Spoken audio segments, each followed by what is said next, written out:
Hi users, it's me, Landriscina, and today for this vlog of Dragon Ball Z, I'll be covering episode 16 of season 1 of this Marvel show.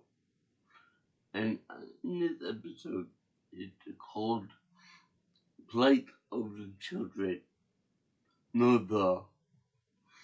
And I have a very special insight in this episode because during the time I saw this, there was a wee little Joey. I saw this show and I read the book Lord of the Flies, which I think part of this episode borrows some elements from.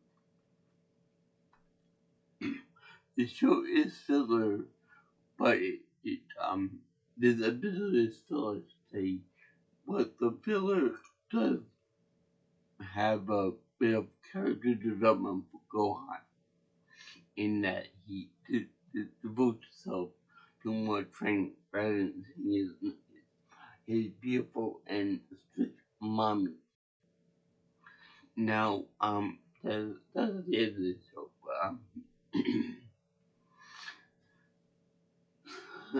Gohan washes ashore from being drowned in a big storm. Now, he's introduced to two people. I think his name is Ron or Rob. Can't really tell which one it is, but there's a Chico in it too. Chico has my favorite hairstyle of all time. Chinese hair buns, which are very lovely, especially on women of Asian descent. So people like Tony, people like the girl from the Moon Spirit from Over the Moon, among other women of Asian descent. It's very groovy. She's also voiced by some voice actress that does the voice of Tatsu. Milo Oblong in this show. Now also, they also have the voice of Chi-Chi pulling double duty as Chi-Chi and then as one of the kids workers. Now, there's one thing I gotta say about there's one portion of the show that I don't really like too much. And that is, they show these children that are like orphan and their parents are all dead. No other relatives and stuff. And they showed that the village that they were in was devastated by a tidal wave. But if you look at the actual wave itself from flashbacks, it don't look like any tidal wave I have ever seen. It's a tsunami. Now, Japan is known for this, so I don't know why they changed it for the American dub at least. I'm sure that if I were to see the original Japanese version of this, they probably would say tsunami, but the word in tsunami is Japanese, so I don't think they come up with the idea of calling it tidal wave.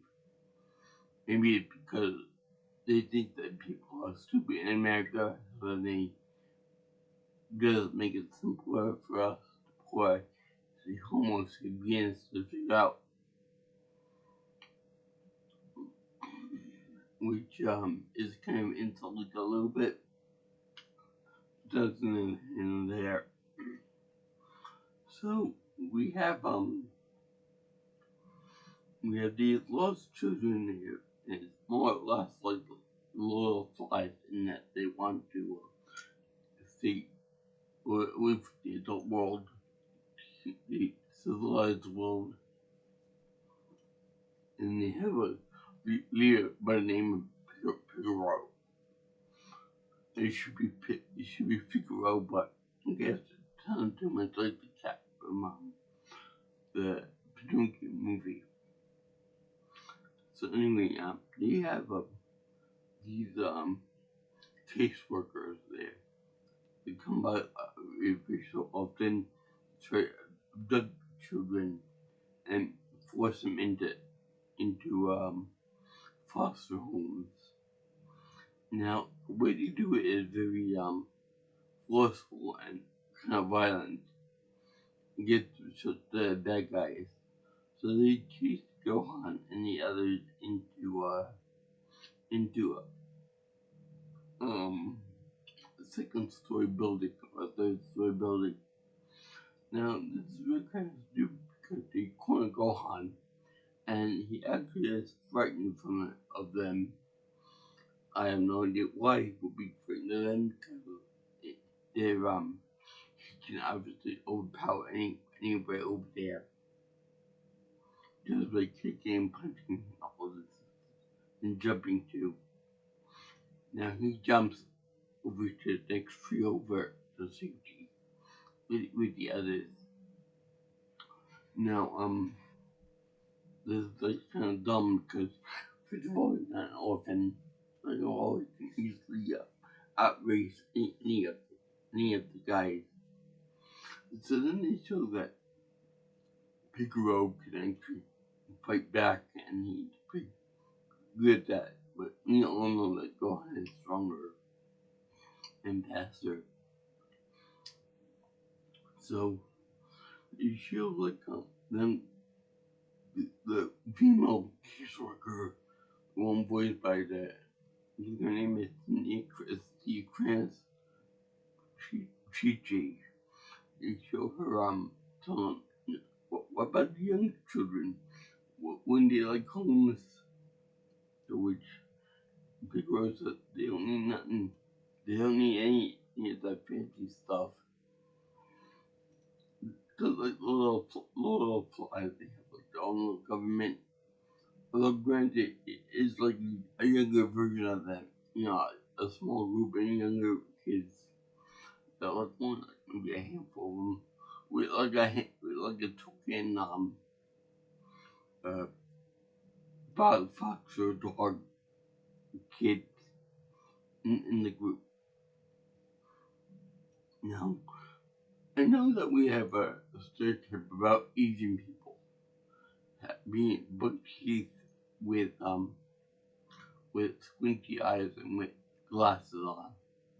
Now, I have no idea how this came about. But I don't know why when they okayed this episode being released, it has this one guy there with a very prominent buck tooth. You know, it's like a rat tooth. It's like Raticate from Pokemon. It's very pronounced and it's very it's almost like one tooth, but it's like takes up the space like 2 or 3 teeth. So I don't know why they have him in there like that. I guess they figure if they're gonna have such but Indian people, black people, Native American people, among others, you might want to poke fun of themselves.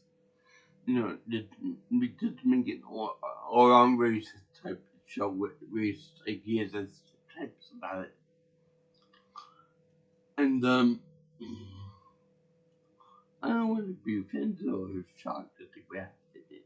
Then it kind of figures they would have something like that in there. So they show Gohan and the group going into a village and getting food, but they do it by scamming people. Where Gohan pretend to be injured by I guess to be in food or something, and the others just grab out all the goodies while everyone's over there looking at Gohan. To which Gohan when the guys catch on to it, they give chase to these people, to these kids. Now, kids get away, and they say, it's wonderful that you have family, Gohan. Take care of your mom for me and say your mom and all that stuff. Because right when they're about to leave to go visit his mother, the case workers come by and they're full force, and they'll be with particular batons and police officers and stuff like that. I would think that this kind of thing would happen a lot sooner than this, but whatever. So then they end up, now, I should say that before they took with the full force of police officers and whatnot, whenever the kids would come by, the kids, they throw rocks at them, they use slingshots on them, they punch and they kick the caseworkers, which are only doing their job to provide them with homes, good meals, good place to sleep, and new clothes. But they want to operate like Lost Boys did in Japan, in which they want to rule themselves. That ain't gonna happen too well. So they have that they when they arrive in full force, the guy Piccolo allows them to be arrested and then makes off like a bandit at the other way to escape with Gohan. And the other kids begin pleading for Piccolo to stay there. And Piccolo even says to them, he leaves them there and he tells Gohan that I can't provide for them. I can't provide them food, water, shelter, clothing, and stuff. So let them go to good homes, let them good place to live. And Gohan asks why he did that, and they look up to him and stuff. And then he says, "You're in bed, you keep it up. Take, look at your mother for me," which is a nice sentiment. And then he takes off and Gohan goes throughout the woods for his mother, crying and all that.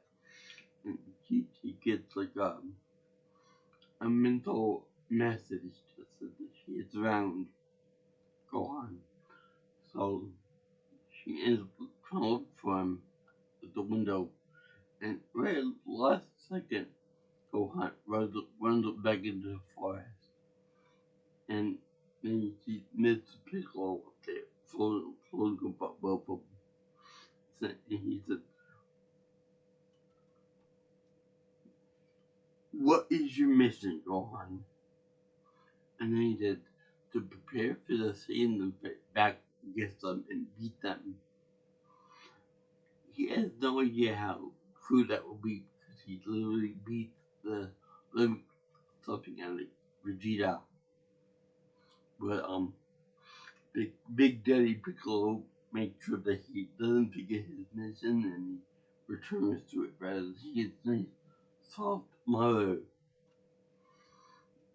And that's the end of the episode with Goku again going at a faster pace and Snake Way and Kai, or North Kai, whichever you prefer. So, I like this episode. It showed that Gohan had more dedication toward his main goal of being bigger and better and ready to take the Saiyans. Because if they win, they could everybody on the planet. Even Chi-Chi. And they ain't right. So, let me know how you like this episode. The Plight of the Children. Plight of the Children. This is episode 16 of season 1 of Dragon Ball Z. And if you like what you see here and you want to see more, you can always subscribe to my channel. And if you have any more suggestions about what I can review in the future, you can always subscribe to my channel, or you can always email me at jjsviewingchannel@gmail.com, or you can contact me on my cell phone at 631-707-3707 by text or call. And if you want, you can also get me on Twitter at PMeltonPro. And I can't wait to see when the scenes like they fight one another. So I salute anyone that likes this show. And Dragon Ball and GT and Super.